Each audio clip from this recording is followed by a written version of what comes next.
Hi, Harry CHUN. Nice from you to let us interview you. So you spent 6 years in Europe after US. You stay in Amsterdam. So I thought a bit you work about refugees. So it looks like you start from where refugees in Turkey. Arrive. You start in Turkey or not in Germany? No. I thought, oh, okay. Right. And it looks like you went back to the flow because you finished with ISIS front. Right. Right. So how it comes you did choose this subject? Well, Syria crisis already happened in 2011, right? And I was actually at the time in the US. So when that happened, I actually kind of wanted to cover, the story, but the opportunity didn't come until I finally settled in Europe in 2013. So I initially actually was working for this NGO called CARE. It was one of the humanitarian, NGO. They invited me to cover what they're doing, document, what they're doing in Jordan and Lebanon. So that was my first encounter with the Syrian refugees. From then, it was just, just happened everything. I met quite a few refugees on that very first trip. Get to hear about what was going on with their lives and how people were getting to Europe at the time. And at the same time, in 2013, there were quite a few accidents, incidents that happened in the Mediterranean Sea. Mostly boats coming from Libya to Lampedusa, and then at a time, when big ship kind of sank, then hundreds of people died, in the sea. So that naturally kind of intrigued me, to wonder what makes these people to take this, dangerous journey. So I kind of started to working on that, and I wanted to cover the whole journey first. So that's basically the first part. And once I spent over a year just covering the refugee crisis in Europe, I kind of wanted to go back to where these people were coming from. So, and at the time, going to Syria was doable, but it was quite costly, and also in terms of there were a lot of kidnapping issues, at the time. So it was just in terms of security-wise, it was a little bit tricky to arrange, the trip into. And also, basically, most journalists were coming to Syria at the time were coming through Turkey, and with the help of the Kurds, So that was also a very dangerous, kind of move, to kind of mess up with the Turkish, kind of political, system. And around that time, because I also traveled with a lot of Iraqis. That was when the Iraqi government kind of announced that, announced about trying to take back, Mosul. So that's how I kind of ended up going to Iraq. 1 second. So it looks really like you're doing a reportage, basically, but in sometimes your pictures, your photos look artistic. So do you consider yourself as an artist? Or reporter, maybe not really. I mean, despite some people, I'd say more visual storyteller. That's what I'm interested in. I don't really see myself as an artist. In that sense. I mean, I don't know. Define me. What is artist? Meaning.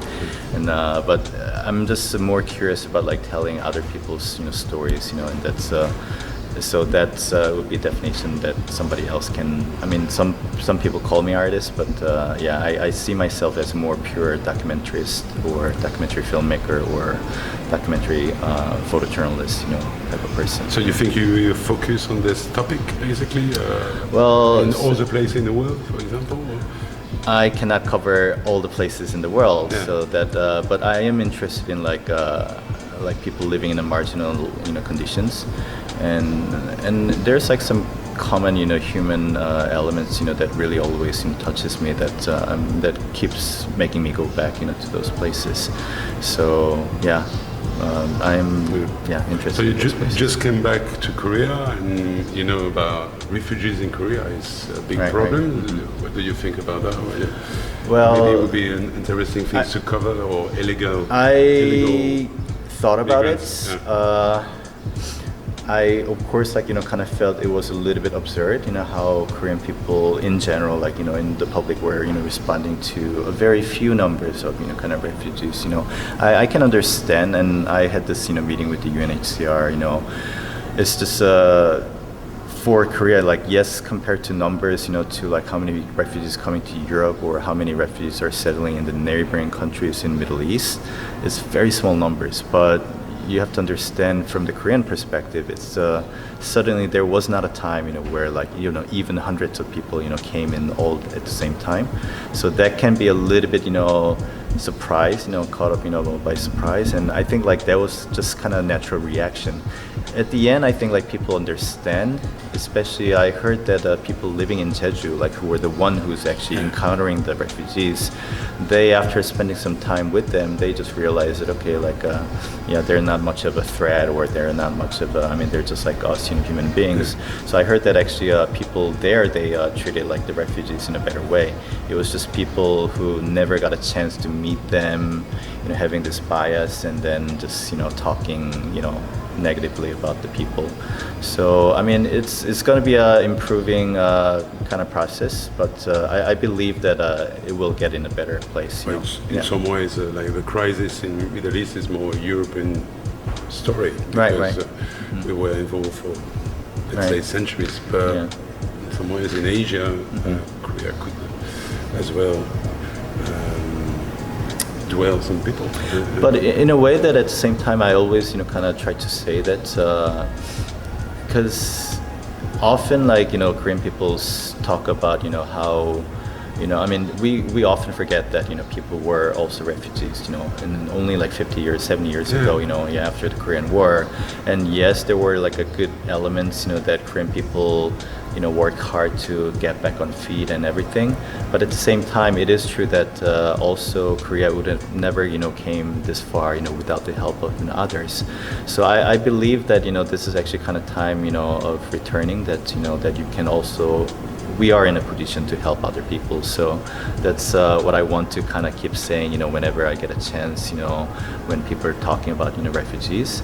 And I think like more importantly, it's just you really have to just start talking, having that dialogues about the refugees, whether it's negative or positive, and then you will kind of, and if you can, and that's why I do want people to actually meet the refugees themselves, because I think like once you make that personal relationship and actually kind of try to listen to their stories, it'll be very easy process for them to understand their plights.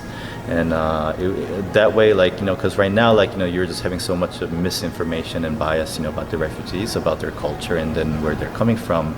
But once that wall is, broken down, then it would be much easier to understand and be a little bit more sympathetic, toward them. Yes. Your exhibition will be from the 17th to 23rd. It's very short. And 21st, really short. But I hope we have many people, and from the French community. Thanks a lot. And we see your exhibition. And I hope you will have many visitors anyway, because it's a big place. Right. Sejong Center. Yeah, and then actually, like, because we spend quite a lot of resource, and also I didn't want those pictures to be just taken away. After 1 week in Sejong Mun화회관, actually we're gonna bring the pictures here to this space and find a way to kind of make it more visible, for visitors. Yeah. So the name of the space, basically, it's Coat in Insadong. It's a cultural kind of venue that we're trying to host a lot of different events with friends. So this can be a kind of cool place that also French community should check it out. Okay, thanks a lot. Right. Thank you. Thank you. Cool.